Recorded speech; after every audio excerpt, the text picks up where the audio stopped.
TMO Online Television wishes all our viewers and followers a peaceful festive season.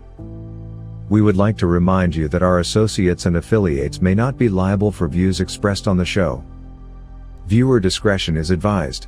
In order to gain public trust and confidence, the public is crying about untouchables, so-called. The public wants to see some big heads roll. Hajji, leka tutunulire mu kya Betty Kamya ng'omuntu. Anaamalako nga minisita okwerijja kuba omunju. Naye waayo. Malayo amannya ge.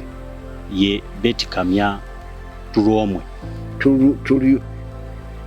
Ye Tulwomwe ndowooza bwe lityo. Tulyomwe. Bwe liri. Ene waffe Buganda gye liri.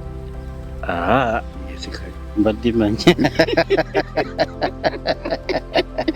And with your support, Your Excellency, I assure you that on my desk are investigations which are likely to lead to heads to roll. Abali ku byokero by'entimbi. Naye abalaba nti baana ba mu nnyumba. Abaseesa ssente y'omuwoomusolo. Bagifumula. The face of corruption, Your Excellency, and our honored guests, is that lifestyle which is not commensurate with a person's legitimate source of income. That expensive car, that mansion, those family holidays that are abroad, those expensive schools abroad where you take your children, which are not commensurate with your salary or your legitimate sources of income, is the face of corruption. Abali b'enguzi mu ggwanga muno Hajji balabika bali powerful. Kubanga ne bwe kyogeddwa ebbanga ne kisibwako essira. Ekiinula ennyana kiba mu kibeere. Ennyana okugaana okulya omuddo. Nnyina waayo kuba n'amata mangi neeyonka n'ekutundidde wali neyegalamira. The lifestyle audit is good, but be careful, because we are still lucky that our corrupt people are corrupt here. They steal the money, they put it there. You see a 5-star hotel from corruption. Now, if you only concentrate on the lifestyle, then they will take the money out. And you will have no evidence here. It will be another struggle. The money they are stealing is mainly government money.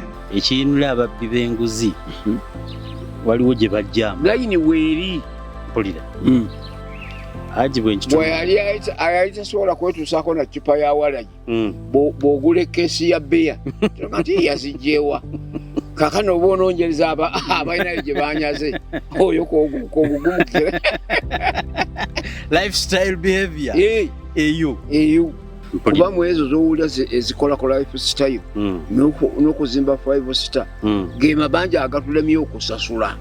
Ge mabanja gano anti bw'ogaleeta olugeewola okutuuka wano oli n'ayimukira mu Buwumbi ng'agula ku mutala gundi ng'azimba zi wooteeri. Eno olindirira okulaba ensimbi ze beewula kye zikoze nga tokiraba. Mazima. Kaakati bw'obanga olina gye wava ewammwe ate n'ojja mu ggwanga ly'abanno n'otandika okweyisa mu mbeera eringa eyo kinyiga ate era ekyo kijja kutta pate yaffe. Leka obugagga bw'abantu n'obutebenkevu bwabwe kubanga naawe olina gye wava. Kituufu. Yotaali agadde entalo. Bw'abanga weerwanda kyekyamugjayo. Ekimugaana okukola ebirungi ng'abikolera eri. Ekitegeeza naye yalina abamuyigganya. Kaakati ate budde naawe n'oyigganya abalala. Otukola bubi. Buba butajjukira. Otuvuma magufa. Kaakati Hajji tugenda kukomawa n'omuntu wa bulijjo okusasulanga amabanja g'ataalya. Katonda ye mulamuzi. Mpulira. Yali tubuulira nti kino kiseera kyakyo kikomye wano ate katugende n'ekirala. Tulindirire. Togwanga mu ssuubi. Mazima.